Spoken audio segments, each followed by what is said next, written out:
Саламатсыңарбы, урматтуу окуучулар.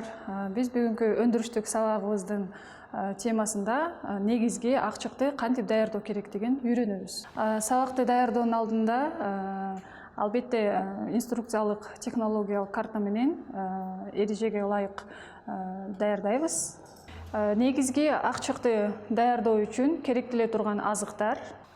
Негизги акчыкты даярдоодо бизге сөөк сорпосу керектелет, каймак май, un, баш пияз жана аш көк, туз, берүү алдында бир аз лимон согу керектелет.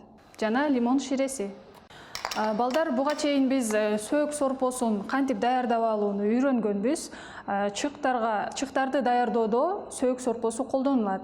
Ак чыкты даярдоо үчүн тунук сөөк сорпосун колдонобуз. Азыркы учурда биз уйдун эт түйсөгү кайнап жатат. Технологиялык эрежеге ылайык 2 саат ичинде даяр болот. Биз муну мурунтадан 2 саат мурун коюп, кайнатып, даярдыкка жеткирдик. Эми акчыкка кошуу үчүн азыр бул сорпону сүзүп алабыз. Даяр болгон сөөк сорпосун сүзүп алабыз акырындык менен. Бизге 300 грамм керектелет. Эми мына балдар, сөөк сорпобуз даяр болду. Мындан кийинки даярдоо ыкмасы акчыкты кантип кууруп унду пастерлөөнү үйрөнөбүз. Isытылган табага каймак майды эритебиз. Каймак май 20 грамм берилген.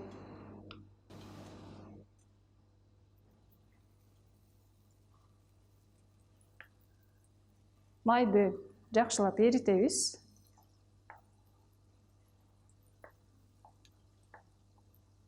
Эриген каймак майга буудай унун 20 грамм кошобуз. Un алтын өң түсүнө келгенге катар жакшылап тынымсыз аралаштыруу менен пастерлөө жолунан өткөрөбүз. Куруп пастерленип жаткан un ачык саргыч түскө келгенге чейин пастерлеп алабыз. 300 грамм сорпону дайындап алганбыз. Эми үстүнө акырындан куябыз.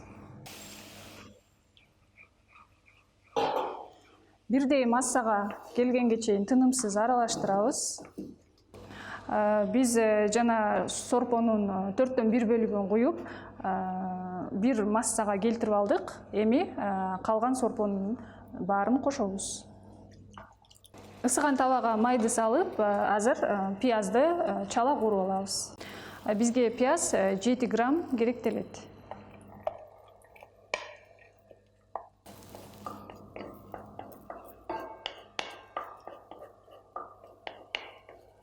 Чала куурулган пияз жумшарды, мындай ачык түзгө келди. Эми кайнап жаткан соуска кошобуз. Мына пиязды коштук, 20 минутта кайнатабыз. Эгер көп өлчөмдө чык жасап жаткан болсоңор, 30 минутка чейин кайнатып, даярдыкка жеткиресиңер. Бушууга 5 минутта калганда тузду кошобуз. Даяр болгон акчыкты электен өткөрүп алабыз. Чыкты биз берүүдө атайын мындай сервис идишине куюп 75 граммдан, 50 граммдан жана 30 граммдан бир үлүшкө беребиз.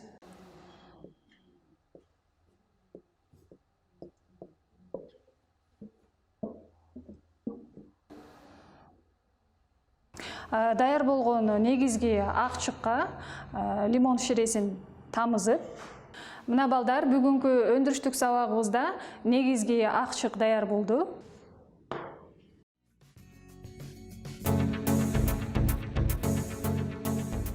Саламатсыңарбы окуучулар? Бүгүнкү өндүрүштүк окууда оладьи тамагын даярдоо. Рецептура жыйнагынан алынган көрсөтмө технологиялык карта менен даярдайбыз. Оладьи тамагына колдонуучу азыктар: эленген буудай уну 250 грамм, алгачкы иштен өтүлгөн жумуртка 40 грамм, сүт 250, ачыткы 3 грамм, кумшекер 4, туз 2 грамм, суу май 300 грамм. Алгачкы иштен өткөрүлгөн жумуртканы алам. Жакшылап чалып алам.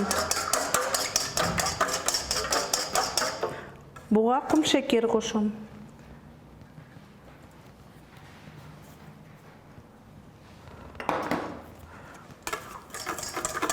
Кум шекер эригиче чалам.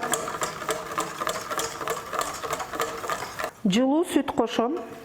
250 грамм.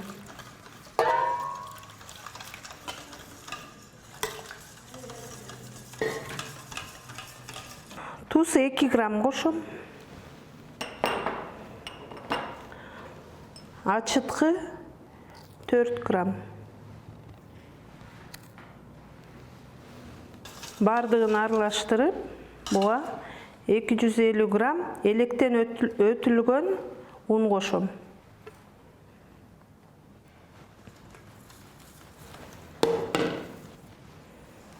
Бир түрдүү массага жеткизип чалып алам. Камырдын консистенциясы каймактай коюу болуш керек. Суюк болуп калса аладебиз көтөрүлбөй калат. Даяр болгон массаны 30 мүнөт тыныктырам. Үстүн капкак менен жаап коем. 30 мүнөтүбүз өттү. Камыр массабыз даяр болду. Көмүрчү казаргынга куюп 50 граммдан кууруп бышырабыз. Камырыбыз даяр болду. Көмөч казанга 50 граммдан салып кууруйбуз. Сары кыртыш болгуча куурулуп бышат. Алади тамагыбыз 5 мм чейин көтөрүлүш керек. Биздин аладибиз даяр болду. 150 граммдан берилет. Алади тамагыбыз даяр болду.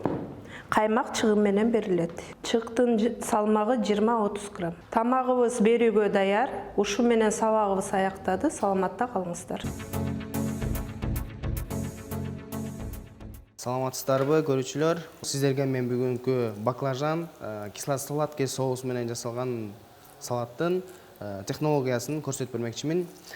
Биз биринчи баклажанды төртбүштүк кылып сыртын арчып тууралабыз.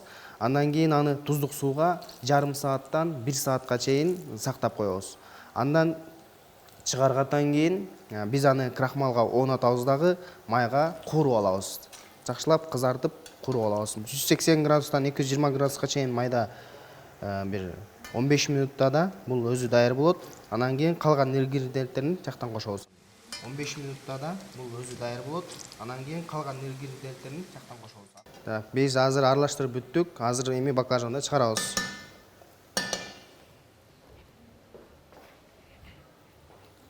Биздин азыр баклажаныбыз даяр болгондон кийин буга биз черри салабыз. Черрини экиге бөлүп, ортосунан тазалап черрини салабыз.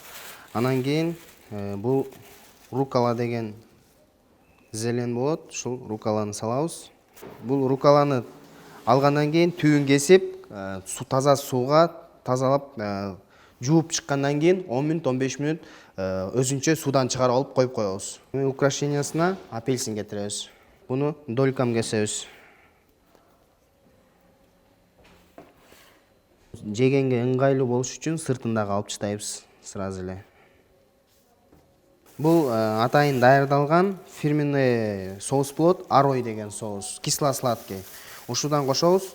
Андан кийин терияки соустан дагы кошобуз. Биз бул даяр болгон салатты салгандан мурда биринчи тарелкабызга кооздук берип алабыз. Канчалык биринчи көрүнүшү кооз болсо, тамак дагы ошончолук даамдуу болот дегенге ишенебиз. Бул дагы өзүнчө бир искусство. Тамактардын даамын баягы биз кыргыз болгондон кийин кыргыз аргументтерин көбүрөөк түшүрүп, тамакка кыргызча аргументтерди берип, көркүн ачканга аракет кылабыз. Биз бул салатты аралаштырабыз, жакшылап эзбей, акырындап, этияттап аралаштырабыз. Салатты тарелкаларга жайгаштыра алабыз. Анан үстүн апельсинди коюп алгандан кийин үстүнө кудрявый петрушка менен кооздоп коебуз. Кооздук түшүрүп. Урматтуу телекөрүүчүлөр, биздин айтылган баклажан сладкий соус, кисло сладкий соус менен баклажан салатыбыз даяр болду. Бунун ингредиенттерин айта кетсем, 200 грамм баклажан кошулат, 70 грамм рукола, 30 грамм черри кошулат. Анан өзүнүн составына жараша тузун, соусун жана кооздугуна жараша апельсинди, кудряшкаларды коюп алабыз. Биздин салатыбыз бүттү. Тамагыңыздар дамдуу болсун, саламатта калыңыздар.